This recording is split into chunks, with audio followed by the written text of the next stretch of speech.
ചേട്ടാ.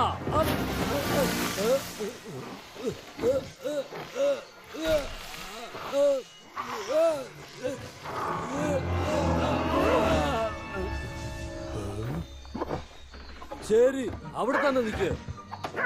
അങ്ങനെ തന്നെ നിക്ക് ചേട്ടാ. നിങ്ങളെ കൊണ്ടൊന്നും പിടിക്കാൻ പറ്റില്ല. വാ പോകാം.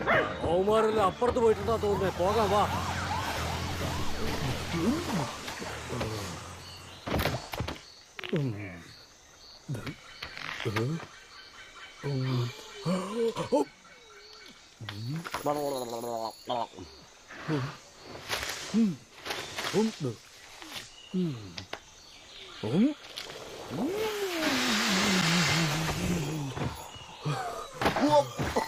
എന്റെ അമ്മോ, എല്ലാം പോയി. ഇവിടെ ഒറ്റ താറാവ് പോലുമില്ല. അവസാനം നമുക്ക് കിട്ടിയത് മീന് മാത്രമാണ്. അതും ഇത് കാണാൻ വ്യത്യസ്തമായുണ്ട്. ആ പോലീസിന് അതുപോലും കിട്ടിയില്ല. അവളും കിട്ടിയില്ല. യങ്ക, കൂടെടുത്തോ. എന്റെ അടുത്തൊരു അത്ഭുതമായ ഐഡിയ ഉണ്ട്.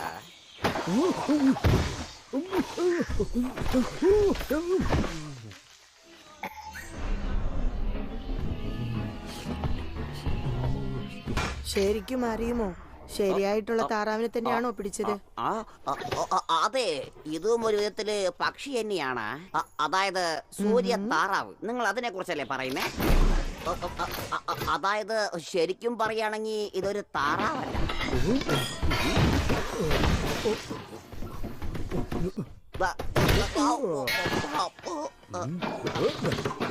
നീ സൂര്യ താറാവിനെ കുക്ക് ചെയ്തോ? എന്താ അത് മീൻ? ഞാൻ നിന്നോട് പറഞ്ഞത് എനിക്ക് സൂര്യ താറാവിനെ വേണമെന്ന്. എനിക്ക് സൂര്യ താറാവിനെയാണ് വേണ്ടത്. ആ താറാവിനെ ജീവനോടെ കൊണ്ടുവരാം. നിങ്ങളെ രണ്ടുപേരെയും ഉച്ച കഴിക്കുന്ന ഭക്ഷണത്തിന്റെ രൂപത്തിലാക്കും ഞാൻ. നോക്കിക്കോ, മനസ്സിലായോ?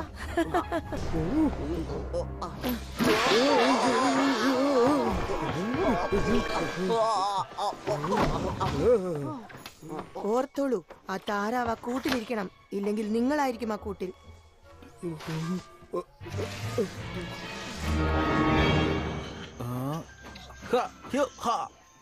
അടുത്ത പൊസിഷൻ.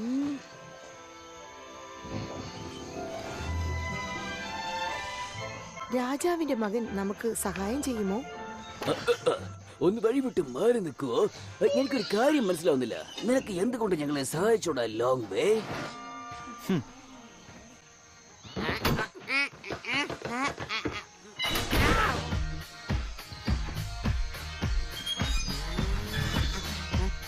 നേതാവേ, നല്ലൊരു സുപ്രഭാതമുണ്ട്. പറയണ നേതാവേ. ശല്യം ചെയ്യല്ലേ സാർ? അത് പിന്നെ എന്തോ നമ്മളെ അവർ വിരട്ടുകയാണോ? നേതാവേ, അവരിതോ നമ്മളെ തകർക്കാൻ പോകുന്നു. അതെനിക്കറിയാം. നമ്മുടെ കയ്യിൽ ഒരു കുന്തവും ഇല്ല. അത് മാത്രമല്ല, നമ്മുടെ പിള്ളേർക്ക് എഴുതാനും വായിക്കാനും അറിയില്ല.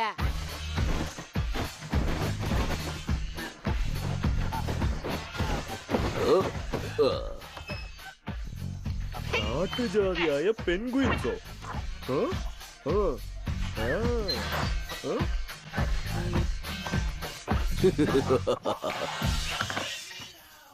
എന്ത്? ഹേയ്, നീ എന്റെ പുറത്ത് ദേഷ്യത്തിലെന്നാ ഞാൻ വിചാരിച്ചത്. അതെ, നിന്നോട് ദേഷ്യമുണ്ട്, പക്ഷെ വെറുപ്പില്ല ഇതുവരെ. എന്റെ കൂടെ നേരിട്ട് മത്സരിക്കാൻ ധൈര്യമില്ലാതെ എന്റെ മോളോട് സൈന്യത്തിന്റെ രഹസ്യമെല്ലാം ചോദിക്കാൻ നീ ഒരു കൊച്ചു ചാരനെ അയച്ചിരിക്കുവാണല്ലേ? എന്ത് രഹസ്യമാണ്? അച്ഛാ, വാ മോളെ, പോകാം. ഇങ്ങോട്ട് വരൂ. ലോങ് വേ, ഈ കാട്ടു താറാവിനെ ഒന്നും നീ വിശ്വസിക്കാൻ പാടില്ല. നീ വളരെ ശ്രദ്ധയോടെ ഇരിക്കണം. അച്ഛാ, അവൾ എന്റെ ഫ്രണ്ടാ.